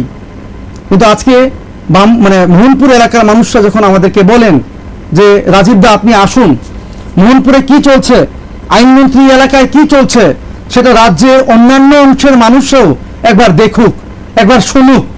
হয়তোবা রাজ্যের যিনি মন্ত্রী বাহাদুর রয়েছেন রতনলাল নাথ, উনি হয়তো এই ঘটনা সম্বন্ধে অবগত নন, তাই উনাকে অবগত করার জন্য আমার এই অনুষ্ঠান। আপনারা আমাদের এই অনুষ্ঠানকে শেয়ার করবেন, রাজ্যের প্রত্যেকটি মানুষ যাতে আমাদের এই অনুষ্ঠান দেখতে পান, সেই জায়গায় আপনারা আমাদের এই অনুষ্ঠানকে ফেসবুকের মাধ্যমে হোক, ইউটিউবের মাধ্যমে হোক, সেগুলোকে শেয়ার করে মানুষদেরকে দেখানোর সুযোগ করে দেবেন। পাশাপাশি দর্শক বন্ধুরা, বিরোধী দল নেতা মানিক সরকার বলেছেন, আমি বাইট দেখাবো আপনাদের। উনি বলেছেন এই 40 মাসে এই বর্তমান সরকার একটা প্রতিশ্রুতিও রাখতে পারেনি। মানুষের মধ্যে ক্ষোভ বিক্ষোভ বাড়ছে, প্রত্যেক দিন তা আমরা আজ করতে পারছি, এবং বর্তমান সরকার বুঝতে পারছে যে পায়ের নিচের মাটি বর্তমান সরকার থেকে সরে যাচ্ছে। শাসক দলের দুই বিধায়ক, একজন বলছেন যে কর্মচারীদের হাড্ডি ভেঙে ফেলা হবে। প্রকাশ্য জনসমাবেশে একজন সম্মানিত বয়োজ্যেষ্ঠ উনি বলছেন রাজ্যের সরকারি কর্মচারীদের যে হাড্ডি ভেঙে ফেলা হবে। মুখ্যমন্ত্রী, তৎকালীন মুখ্যমন্ত্রী মানিক সরকার বলেছেন যে একদিকে সরকারি কর্মচারীদেরকে হুঁশিয়ারি দেওয়া হচ্ছে যে হাড্ডি ভেঙে ফেলা হবে তথা হাড় ভেঙে ফেলা হবে, এইভাবে চলতি ভাষায় আক্রমণ করা হচ্ছে। কোনো আন্দোলন করতে পারবেন না কর্মচারীদের, যেখানে বলা হয়েছিল সপ্তম পে কমিশন দেওয়া হবে প্রথম অধিবেশনের পর, আজকে ওনাদেরকে হাড় ভেঙে ফেলা হবে বলে হুঁশিয়ারি দিচ্ছেন একজন বিধায়ক। পাশাপাশি আরেকজন বিধায়ক উনি আবার বলছেন আরো একটু বেশি এক ধাপে গিয়ে, যারা তৃণমূলের কর্মীরা যারা ত্রিপুরা রাজ্যে আসবেন, আসার সঙ্গে সঙ্গে এয়ারপোর্টে ঢুকবেন, তালিবানি কায়দায় আক্রমণ করুন। তৃণমূল কর্মীদেরকে বা তৃণমূলের যারা নেতা নেত্রীরা বাইরে থেকে কলকাতা থেকে আমাদের ত্রিপুরা রাজ্যে আসবেন, তাদেরকে তালিবানি কায়দায় আক্রমণ করুন। আবার আরেকদিকে রাজ্যের মাননীয় মুখ্যমন্ত্রী বলছেন অতিথি দেবো ভব। তো রাজ্যের মানুষরা কনফিউজ হয়ে যাচ্ছেন, কোনটা সত্যি, কোনটা সঠিক, আর কোনটা জুমলা। মানুষ কনফিউজড যে সত্যি কোন জায়গাটা সেটা আমরা এখন অনুধাবন করতে পারছি না। মুখ্যমন্ত্রী বলছেন অতিথি দেবো ভব, আমাদের রাজ্যে অতিথিদেরকে সম্মান দেওয়া হয়। হ্যাঁ, আমাদের রাজ্যের কৃষ্টি রয়েছে, সংস্কৃতি রয়েছে, আমাদের রাজ্যের ঐতিহ্য রয়েছে। আমাদের রাজ্যে যারা আসেন তারা আমাদের কাছে সত্যি দেবতা তুল্য। এতদিন আমরা সেটাই মেনেছি এবং সেটা মেনেই আমরা এখনো চলি। আমাদের সঙ্গে পশ্চিমবাংলার লোকদের একটা আত্মীয়তা সম্পর্ক রয়েছে, বাংলাদেশে যারা থাকেন তাদের সঙ্গে আমাদের একটা আত্মীয়তা সম্পর্ক রয়েছে। সেই সম্পর্ক আজকে কোন জায়গায় রয়েছে বা কি রয়েছে সেটা আপনারা একবার স্টাডি করলে বুঝতে পারবেন। আগে কিছুদিন পর পর বাংলাদেশ থেকে যারা গায়করা বা যারা নৃত্যশিল্পীরা যারা রয়েছেন বা যারা ড্রামা করেন তারা আসতেন, তার পরিমাণ অনেক কমে গেছে। তার কারণ আপনারা নিশ্চয়ই অনুধাবন করতে পারেন। পাশাপাশি বিধায়ক বলেছেন যে পশ্চিমবাংলা থেকে যদি কেউ আসেন তাদেরকে তালিবানি কায়দায় আক্রমণ করা হোক। উনি কিন্তু একসময় ওই তৃণমূল করতেন। তো উনি যদি বয়োজ্যেষ্ঠ মানুষ হয়ে, উনি যদি সিনিয়র মানুষ হয়ে এই ধরনের বক্তব্য আনপার্লামেন্টারি ল্যাঙ্গুয়েজ উনি জনসমাবেশে বলেন, তাহলে আমাদের রাজ্যের যে একটা ভ্রাতৃত্ব বোধ রয়েছে, যে যার দল করতেই পারে, যে যার আইডিওলজিতে বিশ্বাস করতেই পারে, তাদের মধ্যে কি একটা মানে মিশ্র প্রতিক্রিয়া তৈরি হবে। চিন্তা করুন দর্শক বন্ধুরা, এটা কি আমাদের রাজ্যের মানুষ আমরা চাই? যে যার দল করবে, যে যার কর্মকাণ্ড করবে, যে যার প্রতিশ্রুতি নিয়ে মানুষের কাছে যাবে, যে প্রতিশ্রুতি রাখতে পারবে তাকে মানুষ ভোট দেবে, যে প্রতিশ্রুতি রাখবে না তাকে ডাস্টবিনে ফেলে দেবে। তো সেটাই তো স্বাভাবিক। কিন্তু দেখা যাচ্ছে কি এই ধরনের বক্তব্য, একজন বলছে হাড় ভেঙে ফেলা হবে, একজন বলছে তালিবানি কায়দায় আক্রমণ করো, আবার আরেকজন মনপুর থেকে বলছে আমাদের রাজ্যে ইন্টারন্যাশনাল কিডনি পাচারকারী চলে এসছে। এই সকল কি চলছে আমাদের ত্রিপুরা রাজ্যে? সাধারণ মানুষরা আজকে দ্বিধাগ্রস্ত। তাই আমি যেটা বলছিলাম, তৎকালীন মুখ্যমন্ত্রী তথা বর্তমান বিরোধী দল নেতা বলেছেন শাসক দল বুঝতে পারছে যে শাসক দলের পায়ের নিচে মাটি নেই, মাটি চলে যাচ্ছে ধীরে ধীরে।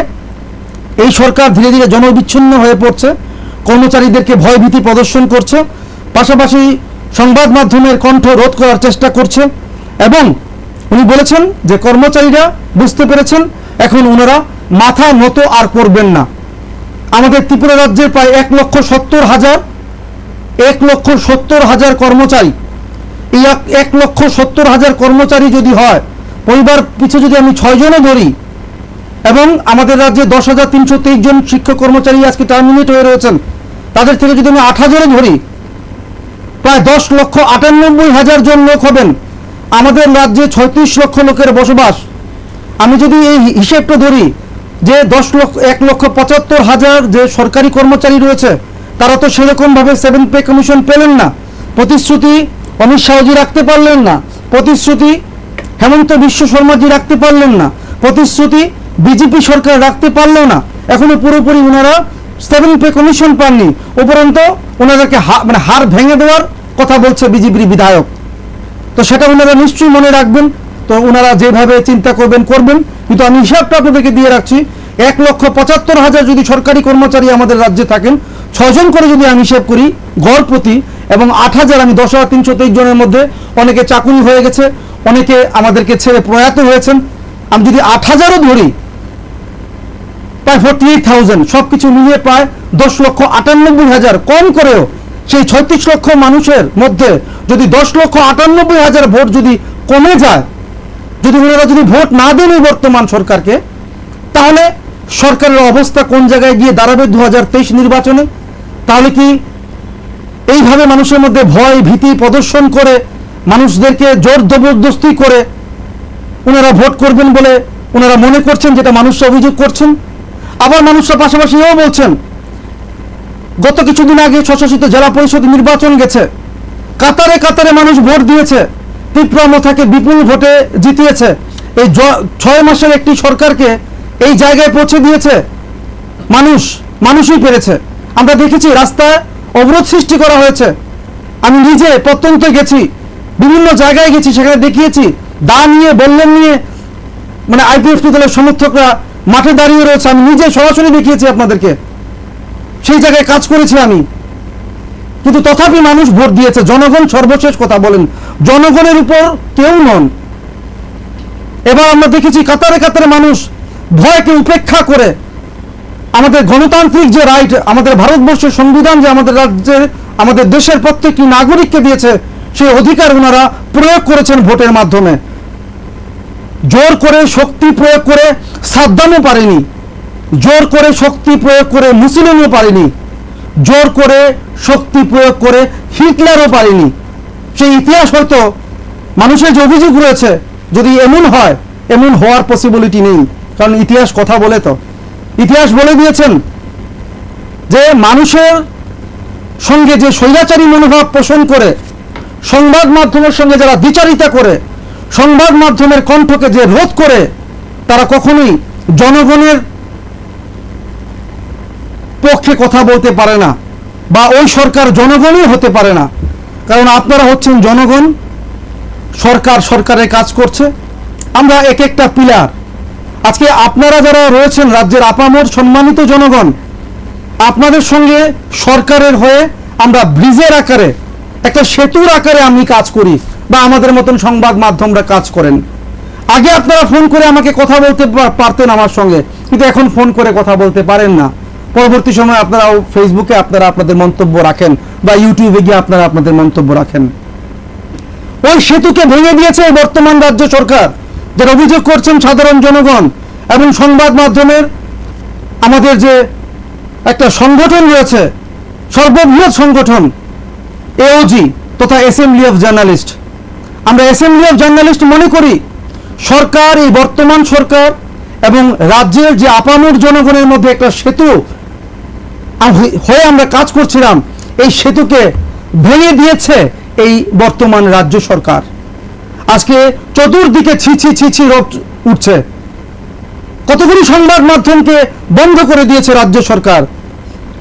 সংবাদ মাধ্যম বন্ধ করার উদ্দেশ্য তো একটাই হতে পারে, যাতে আপনাদের বক্তব্যগুলো রাজ্যের আপামর জনগণ শুনতে না পান, যাতে আমি রাজীব আপনাদের সংশ্লিষ্ট বিষয়গুলো নিয়ে যাতে আমি কোনো কথা না বলতে পারি, আমি রাজীব যাতে আপনাদের ঘরে গিয়ে না পৌঁছতে পারি। আজকে PV24 দিন রাত হাল্লা বল, প্রাইম টেলিভিশন, আরো কত চ্যানেল বন্ধ করে দেওয়া হয়েছে। কেন বন্ধ করেছে রাজ্য সরকার চ্যানেলগুলোকে, তার স্পষ্টীকরণ কি দেবেন? সংবাদ মাধ্যম বন্ধ করে দেওয়া মানে জনগণের সঙ্গে সরকারকে বিচ্ছিন্ন করে দেওয়া। সেটা জনগণ আপনারা ভালো করেই জানেন, ভালো করেই বোঝেন। তাই আপনারা বারবার অভিযোগ তুলছেন যে মৃণালিনীকে বন্ধ করার পেছনে সরকারের একটা চক্র রয়েছে, সেই চক্রের মধ্যে মন্ত্রীরাও রয়েছেন বলে অভিযোগ রয়েছে। সেই চক্রের মধ্যে প্রেস ক্লাবের দুজন কুশীলবও রয়েছেন, দুষ্ট কুশীলব। তারা মিলে আজকে আমাদের মৃণালিনী এনএনের মতো আরো 4-5টি চ্যানেলকে বন্ধ করে দিয়েছে। কিন্তু ভগবান একজন রয়েছেন, জনগণ একজন রয়েছেন, আপনারা রয়েছেন। একদিন তার সত্য উন্মোচিত হবে এবং তাদের পাপের প্রায়শ্চিত্ত করতে হবে। আমরা কোনো দোষ না করে আমাদেরকে কণ্ঠরোধ করা হয়েছে। আমাদের বিরুদ্ধে মামলা করতে পারতেন রাজ্য সরকার, কিন্তু আমাদের বিরুদ্ধে মামলা করেনি, না করে কোনো নোটিশ না দিয়ে আমাদের চ্যানেলগুলোকে এইভাবে বন্ধ করে দিয়েছে। দর্শক বন্ধুরা, আজকে যে বিষয়টিতে আলোচনা করছি, যে মোহনপুর এলাকা আজকে মিডিয়া ক্ষেত্র হয়েছে গাজার। আরো কিছু বিষয় আমি আপনাদেরকে বলছি।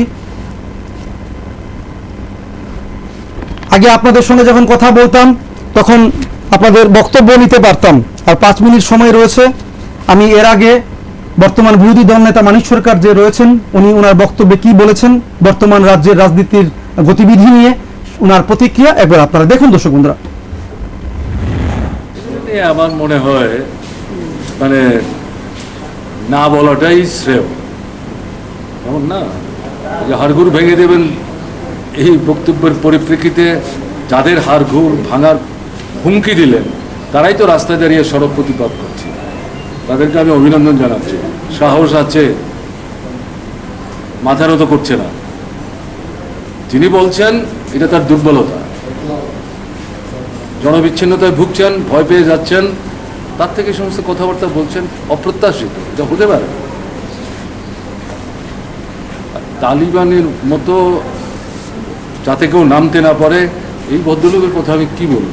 বিধানসভার ভেতরে উনি যখন বলেন তার দলের নেতারাই হাত নেড়ে তাকে বসতে বলেন, কাজে আমি এখানে কিছু বলতে চাইছি না।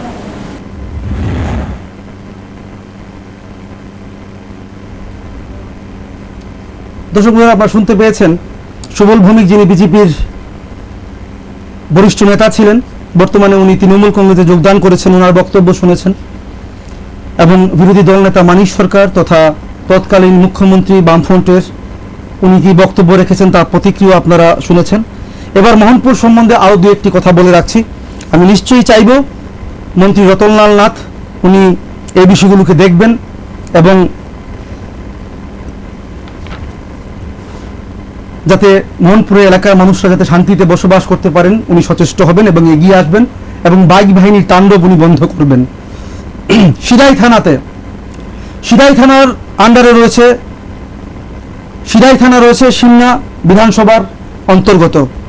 আজকে আমি কয়েকটি জায়গার নাম বলছি, যদি আপনাদের ত্রিপুরা রাজ্যের মানুষরা যদি মনে করেন যে রাজীব এখানে যে কথাগুলো বলছি সেটা হয়তোবা আপনাদেরকে আমি মিসগাইড করছি বা একটা মহল থেকে সেটা প্রচার করা হবে যে মৃণালী নিয়ে নেন, একটা ভুল ইনফরমেশন দিয়েছে। আমি আপনাদেরকে প্রমাণ সহকারে দেখিয়ে দিচ্ছি।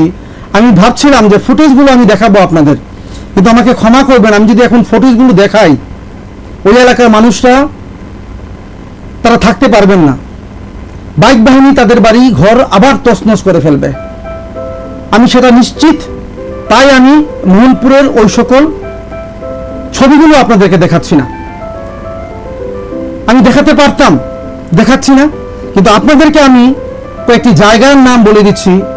যারা যারা ওই এলাকায় রয়েছেন আমি জানি আপনারা অবগত রয়েছেন, যদি পারেন আমাকে আরো কিছু তথ্য দিয়ে আমাকে সাহায্য করবেন, কিছু ভিডিও ফুটেজ দিয়ে আমাকে সাহায্য করবেন। সিধাই থানা সিমনা বিধানসভার অন্তর্গত রয়েছে, সেখানে বাইজ্ঞাবাড়ি করে একটা জায়গা রয়েছে, সোনারাম রয়েছে, হেজামারা রয়েছে, চারিঘাড়িয়া রয়েছে, 10 ঘাড়িয়া রয়েছে, মুরাবাড়ি রয়েছে, বরগাথা রয়েছে, ডোমা রাকড়ি রয়েছে, তোমাকারি রয়েছে, সিধাই থানা রয়েছে, বিধান রয়েছে, সিমনা রয়েছে। ওই এলাকার যিনি বিধায়ক রয়েছেন উনি হচ্ছেন বিশেকুতু দেববর্মা, বর্তমানে উনি টিপ্রামথায় যোগ দিয়েছেন।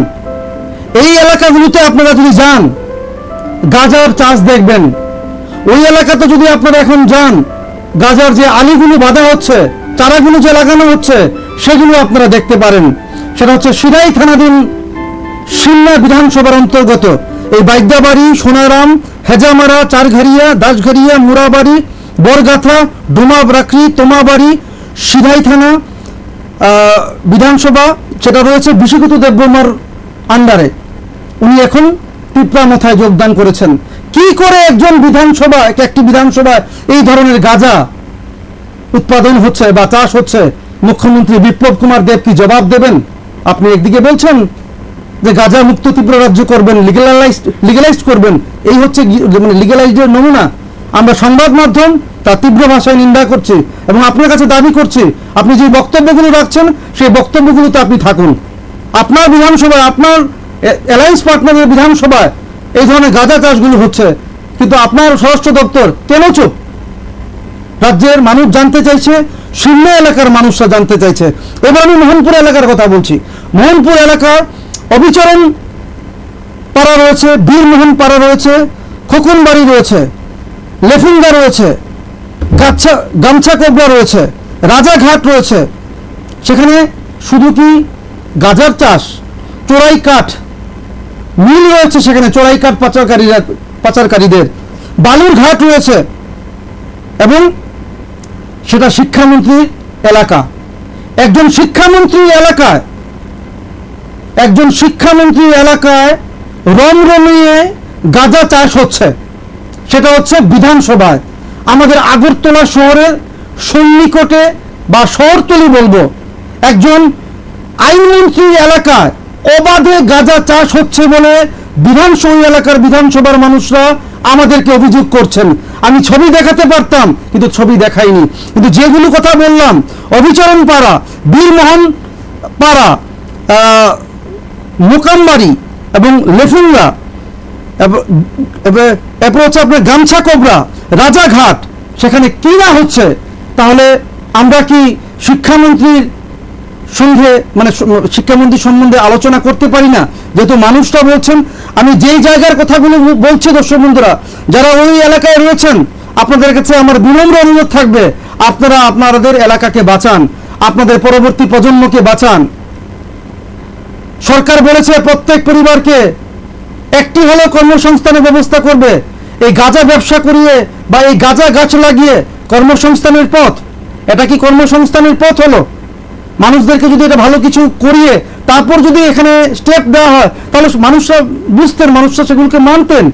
কিন্তু আজকে দুর্ভাগ্যের বিষয়, এই মোহনপুর অত্র এলাকায় চলছে গাজার রমরমা, চোরা কারবারিদের কাঠ পাচার, মিল রয়েছে, অনেকগুলো মিল রয়েছে, বালুর ঘাট রয়েছে, অবৈধভাবে সেখান থেকে বালু তোলা হচ্ছে। কিন্তু মোহনপুর এলাকার বিধায়ক তথা মন্ত্রী রতনলাল নাথ কেন চুপ? এলাকার মানুষরা জানতে চাইছেন আমাদের সংবাদ মাধ্যমের মাধ্যমে। পাশাপাশি দর্শক বন্ধুরা বলবো, ওই এলাকার অনেকে ভালো বিজেপি কর্মকর্তা রয়েছেন, আমি নাম বলছি না, আমি যদি নাম বলি ওনাদের উপর প্রেশার আসতে পারে।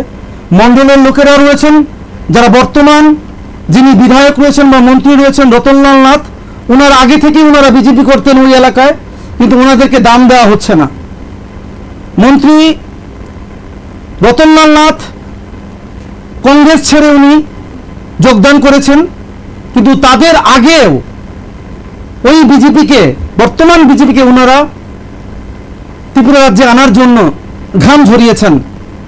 ভালো লোকরা রয়েছেন, কিন্তু তাদেরকে বসিয়ে রাখা হয়েছে, কারণ মন্ত্রী বাহাদুরের এলাকাতে কোনো ধরনের অন্য কথা চলবে না। উনি যা বলেন সেটাই আইন এবং সেটাই সবকিছু বলে উনি মনে করেন বলে এলাকার মানুষরা অভিযোগ করেন। তো এখন প্রশ্ন হচ্ছে, আপনাদেরকে আমি আগেও জানিয়েছি যে উগ্রপন্থী ধীরে ধীরে আমাদের রাজ্যে পদার্পণ করছে। এর ফল এর রেজাল্ট আপনারা দেখেছেন কিছুদিন আগে। এবার আমি বলছি, হেজামারা যে খোয়াই সড়ক রয়েছে মোহনবাড়ি এলাকায়, সেখানে অনেক ধরনের গাড়ি দেখা যায় এবং সেখানে গাড়িগুলোকে ভাঙা হয়, ঢিল ছোড়া হয় এবং সন্দেহভাজন কিছু ব্যক্তিকে সেখানে দেখা যাচ্ছে এই মুহূর্তে। যদি আইন বা দপ্তর বা স্বরাষ্ট্র দপ্তর যদি এই সময় যদি সঠিক ব্যবস্থা না গ্রহণ করেন, তাহলে এই হেজামারা খোয়াই রোড দিয়ে আরও অনেক উগ্রপন্থী আসার সম্ভাবনা রয়েছে বলে ওই এলাকার মানুষরা অভিমত ব্যক্ত করছেন। দর্শক বন্ধুরা, আজকে আমার 5 মিনিট সময় বেশি হয়ে গেছে। আজকে যে বিষয় নিয়ে আমি আলোচনা করছিলাম, আমাদের রাজ্যের প্রখ্যাত ডাক্তার যিনি রয়েছেন বিকাশ রায়, ওনার পৈতৃক বাড়ি মোহনপুরে আক্রমণ হয়েছে। আমাদের কাছে খবর রয়েছে এবং প্রাক্তন মন্ত্রী এবং প্রাক্তন বিধায়ক ওনারা বলেছেন যে মোহনপুর এলাকা গাজার একটা রমরমা ব্যবসা চলছে এবং মোহনপুর এলাকায় 300 থেকে 400 বাইক বাহিনী তাণ্ডব চালাচ্ছে, মানুষকে অতিষ্ঠ করে ফেলছে। পাশাপাশি বিরোধীদেরকে সেখানে মাথা উঁচু করে দাঁড়াতে দিচ্ছে না, বিরোধীদেরকে সামনে আসতে দিচ্ছে না, মানুষের উপর অকথ্য নির্যাতন করছে, মানুষদেরকে বেরোতে দিচ্ছে না, মানুষের যে আন্দোলন বা প্রতিবাদের ভাষা সেটাকে ওই এলাকার কিছু দুষ্কৃতিকারী করতে দিচ্ছে না। আমি রাজ্যের আপামর জনগণের হয়ে, বিশেষ করে মোহনপুর এলাকার মানুষের হয়ে, রাজ্যের বরিষ্ঠ যিনি চাণক্য হিসেবে পরিচিত বলে আমরা জানি, সেই রতনলাল নাথের কাছে আমরা বিনম্র অনুরোধ রাখবো যে আপনি এই 300-400 বাহিনী কারা নেতৃত্ব দিচ্ছে ব্যবস্থা গ্রহণ করুন। মন্ত্রী রতনলাল নাথের কাছে আমরা বিনম্র অনুরোধ করব, আপনার এলাকাতে এইভাবে গাঁজা চাষ হচ্ছে, গাঁজা এবার আলি বাঁধা হচ্ছে এতগুলো এলাকায়, আপনি ব্যবস্থা গ্রহণ করুন। আপনার এলাকায়, মোহনপুর এলাকায়, আমি রতনলাল নাথ মহোদয়ের আমি দৃষ্টি আকর্ষণ করছি, আপনার এলাকায় বালুর ঘাট হচ্ছে, অবৈধভাবে বালু তোলা হচ্ছে, আপনি ব্যবস্থা গ্রহণ করুন। আপনার এলাকায় আমি রতনলাল নাথ মহোদয়ের কাছে অনুরোধ করব, আপনার এলাকায় কাঠ পাচার হচ্ছে, সেখানে কাঠ চেরার জন্য মিল বসানো হচ্ছে, অবৈধভাবে এই সকল কাজগুলো করছে, আপনি ব্যবস্থা গ্রহণ করুন। আমি রতনলাল মহোদয়ের দৃষ্টি আকর্ষণ করব, আপনার এলাকায় প্রত্যেকটি বিরোধীদেরকে আপনি নিরাপত্তা দেবেন, সেইভাবে আপনি আশ্বস্ত করবেন, সেটা আপনি ওই এলাকার মানুষেরা করবেন। কারণ আপনি ভুলে যাননি এখনো যে ওই এলাকার সব মানুষ মিলেই আপনাকে জয়ী করেছেন, আপনি বারবার ওই এলাকা থেকে জয়ী হয়ে এসেছেন।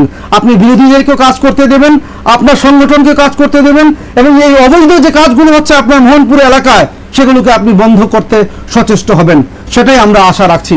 দর্শক বন্ধুরা, আজকে আমার এই আলোচনা আমি এখানে শেষ করছি, কিন্তু দেখতে থাকবেন অবশ্যই মৃণালী নিয়ে নেন। যাওয়ার আগে আবারও বলছি, মোহনপুর নিয়ে আমার হাতে প্রজেক্ট রয়েছে, এই মোহনপুরের প্রত্যেকটি এলাকার খবর আমি আপনাদের উদ্দেশ্যে তুলে ধরবো ভবিষ্যতে, তার অঙ্গীকার আমি আপনাদের কাছে করছি। আপনারাও আমাকে একটু সাহায্য করবেন।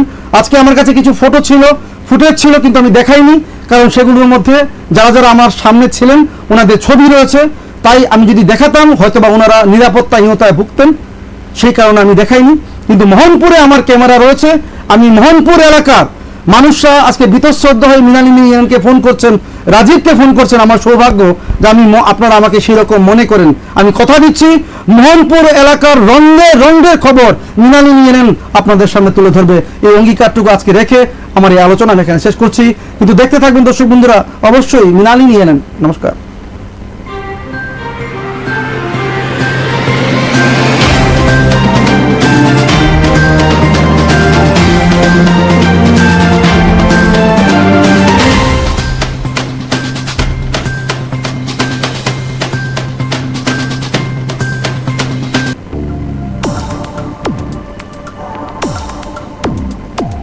কলকাতার সুবিখ্যাত নাম্বার 1 ব্লাউজ প্রস্তুতকারক সংস্থা এস কুমার ব্লাউজ এ আপনার হাতের মুঠোয় সম্পূর্ণ অত্যাধুনিক জাপানি মেশিন দিয়ে তৈরি 2x2 রুবিয়া, 2x1 সুতি এবং জর্জেট।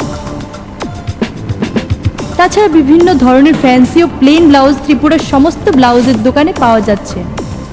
মা বোনদের পছন্দের ব্লাউজ মানেই S Kumar, your ultimate choice. India में हर चीज के कई अवतार होते हैं। बैठे तो चेयर, खड़े हो गए तो लैडर, और खड़े ही रह गए तो चेयर लीडर भी। अलमारी है कीमती सामान छुपाने के लिए, और लुक्का छुपी में छुपने के लिए भी।